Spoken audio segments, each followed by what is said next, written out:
اللہ الرحمن الرحیم وبہ نستعین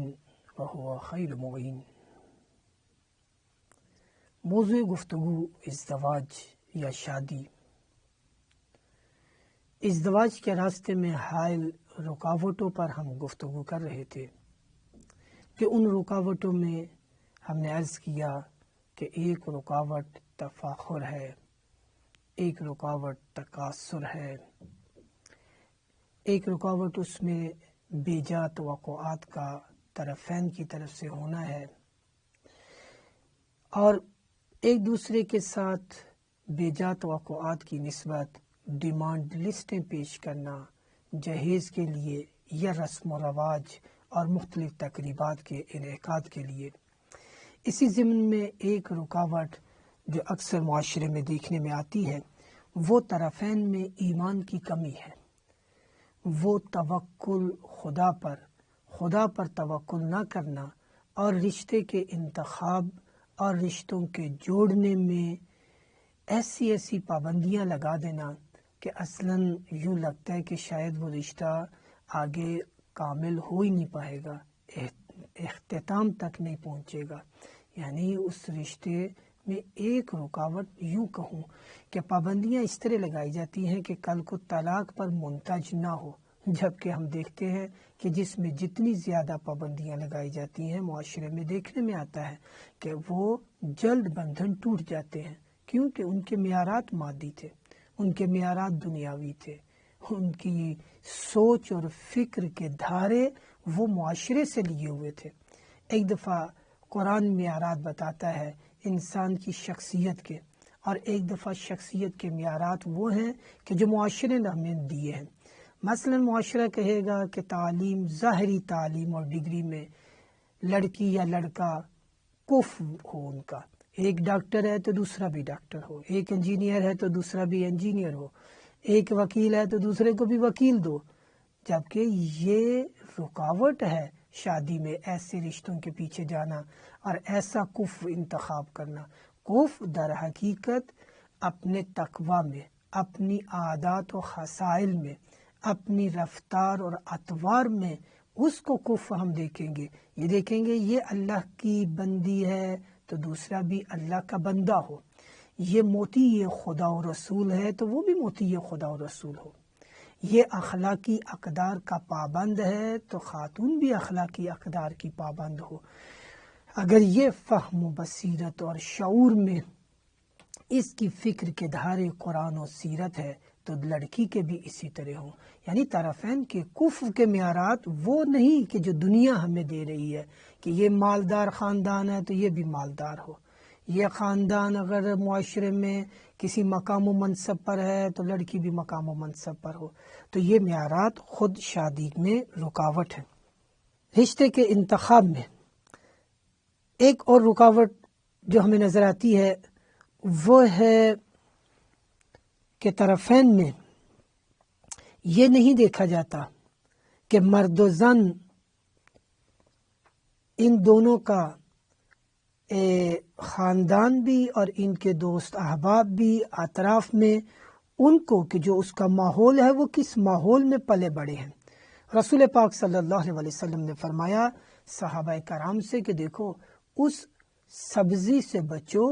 کہ جو گندے تالاب پر اگی ہوتی ہے۔ ہم دیکھتے ہیں کہ بعض جگہوں پر جوہر ہے، تالاب ہے اور اس کے اوپر پھول بھی اگے ہوئے ہیں، اس پر سبزی بھی ہے، اس پھول اور سبزی سے بچنے کی تاکید کی گئی۔ تو صحابہ کرام نے فرمایا اور استفسار کیا، پوچھا کہ یا رسول اللہ آپ کی اس سے کیا مراد ہے کہ جو آپ فرما رہے ہیں کہ جوہر اور گندے تالاب پر اگنے والی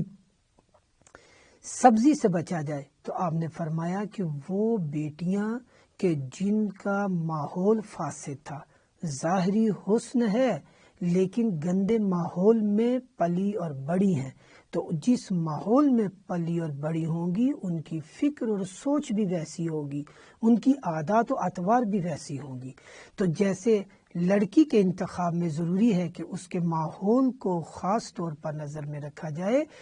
لڑکی کے لیے لڑکے کے انتخاب میں بھی ایک رکاوٹ یہ ہے کہ جو اس کا ماحول اگر سازگار نہ ہو تو انتخاب اور یہ جوڑ اور یہ بندھن یہ مضبوط نہ ہوگا، اس بندھن میں کمزوری آئے گی۔ تو ہم اس سے پہلے عرض کر رہے تھے کہ توکل اور ایمان کی کمی ہوتی ہے، انسان اپنے طور پر بہت ساری پابندیاں لگا رہا ہوتا ہے، وہ مہر زیادہ رکھ دیتے ہیں، جبکہ روایات میں یہ فرمایا گیا ہے کہ مہر وہ کم سے کم ہونا چاہیے تاکہ آسانی سے وہ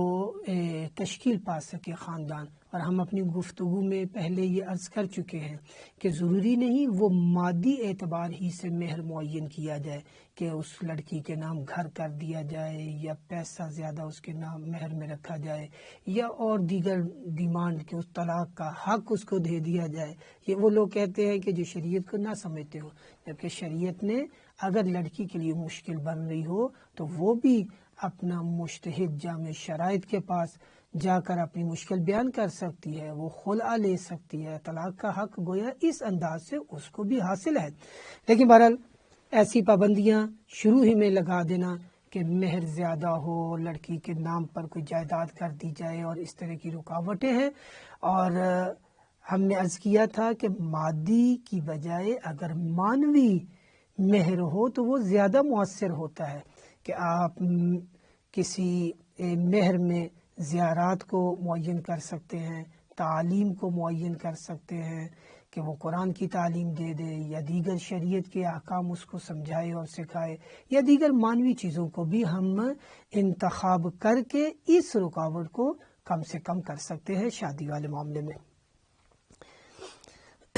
بعض کا دیکھنے میں آتا ہے کہ لوگ شروع ہی میں غلط بیانی کرتے ہیں۔ ایک رکاوٹ دھوکہ دہی ہے، ایک دوسرے کے ساتھ ریاکاری کرنا ہے، جھوٹ بولنا ہے۔ لڑکی میں وہ خوبیاں نہیں ہیں جو بیان کی جا رہی ہیں، اور لڑکے میں بھی وہ خوبیاں نہیں ہیں جو اس کے لیے بیان ہو رہی ہیں۔ بعض لالچ اور حرص کی بنیاد پر انتخاب ہو رہا ہوتا ہے۔ لڑکی کا انتخاب اس لیے ہو رہا ہے کہ ممکن ہے گرین کارڈ مل جائے، بلکہ بعض تو اپنے رشتے کے مانگنے میں فخر سے بیان کر رہے ہوتے ہیں کہ لڑکے کو ہم گرین کارڈ دے دیں گے، یا اس کو گھر داماد بنا لیں گے، یا اس کو نوکری دے دیں گے، جبکہ یہ رکاوٹ ہے۔ اس کے بعد گویا اس کی قسمت کے فیصلے اس گھر میں ہو رہے ہوں گے۔ خود لڑکے کا اپنا استقلال اور اپنی عزت وہ بھی ہاتھ سے گئی، خود مختاری اس کے ہاتھ سے گئی۔ تو انتخاب ایسا نہ کیا جائے کہ جس میں سے طرفین کی عزت پامال ہوتی ہو، یا طرفین میں سے کسی کی خود مختاری اور اس کے استقلال اور آزادی پہ حرف آتا ہو، بلکہ انتخاب اس طرح ہونا چاہیے کہ طرفین لڑکی اور لڑکا ان دونوں کی عزتیں بھی بحال رہیں، ان کا استقلال زندگی گزارنے میں اپنے فیصلے وہ خود سے کر سکے، اور دوسروں کی مداخلت اس میں کم سے کم ہو، دوسرے اس میں ان کی زندگی کے فیصلوں میں مداخلت نہ کریں، تاکہ وہ اپنی زندگی کو خود خوش اسلوبی کے ساتھ آگے بڑھا سکیں اور زندگی کی باقی امور کو بہتر انداز سے آگے لے کر جا سکیں۔ تو یہ رکاوٹ کہ گرین کارڈ ہوگا، گھر داماد ہوگا، اور نہ جانے کیسی کیسی حرص اور لالچ ہوتا ہے، تو یہ حرص اور لالچ بھی نہیں ہونا چاہیے۔ جیسے ہم نے عرض کیا ہے کہ ایمان ہو اللہ پر اور توکل ہو خدا پر، تو یہ پابندیاں کم سے کم ہو جاتی ہیں جو رشتے کے انتخاب پر لگائی جاتی ہیں۔ اسی طرح اگر صدق و صفا ہو، وفا ہو، اخلاص، رضا الہی، سچائی، صداقت، اگر یہ چیزیں رشتے کے انتخاب پہ اور رشتے اور شادی کے فیصلوں میں شریک ہوں گی تو بہتر شادی کا بندھن آگے جا سکے گا۔ رکاوٹوں میں ایک رکاوٹ ہے رشتہ مانگنے پہ۔ بعض اوقات معاشرے میں ایک رسم ہوتی ہے کہ رشتہ لڑکی والوں نے نہیں مانگنا، لڑکے والوں نے مانگنا ہے، جبکہ لڑکی والے چاہ رہے ہوتے ہیں کہ فلاں ایک اچھا رشتہ ہے، کہیں ہاتھ سے نکل نہ جائے، لیکن جو معاشرے نے ایک پابندی لگائی ہوتی ہے بلا وجہ کی، اس بنا پر یہ سمجھ رہے ہوتے ہیں کہ شاید رشتہ ہم مانگیں گے تو بعد میں بچی کو طعن و تشنیع کیا جائے گا، بچی کے لیے مشکلات بنائی جائیں گی، اس کے لیے توہین کا باعث ہوگا۔ ہاں بعض جگہوں پر ایسا ہوتا ہے جو کہ نہیں ہونا چاہیے۔ ہم سیرت میں یہ دیکھتے ہیں کہ حضرت خدیجہ نے رشتہ مانگا ہے بی بی نفیسہ کو بھیج کر، اور رسول پاک نے رشتہ مانگا ہے حضرت ابو طالب کو بھیج کر، یا مولا علی علیہ السلام نے رشتہ مانگا ہے۔ تو رشتہ لڑکی والے مانگے یا لڑکے والے مانگے، فقہی اور شرعی اعتبار سے اس میں کوئی قدغن نہیں ہے، کوئی رکاوٹ اور معنی نہیں ہے، اس میں کوئی عزت کی پامالی نہیں ہے۔ اس چیز کو معاشرے میں ختم ہونا چاہیے۔ لڑکی والے رشتہ مانگے وہ نہیں الہی معیارات کے اوپر، یا لڑکے والے پہل کرے رشتہ مانگنے میں۔ ہمیں آئمہ کی سیرت میں دونوں طرح کی بات ملتی ہے، اور یہ کوئی رکاوٹ نہیں بننی چاہیے شادی میں۔ وصلی اللہ علی محمد و آلہ طیبین الطاہرین المعصومین۔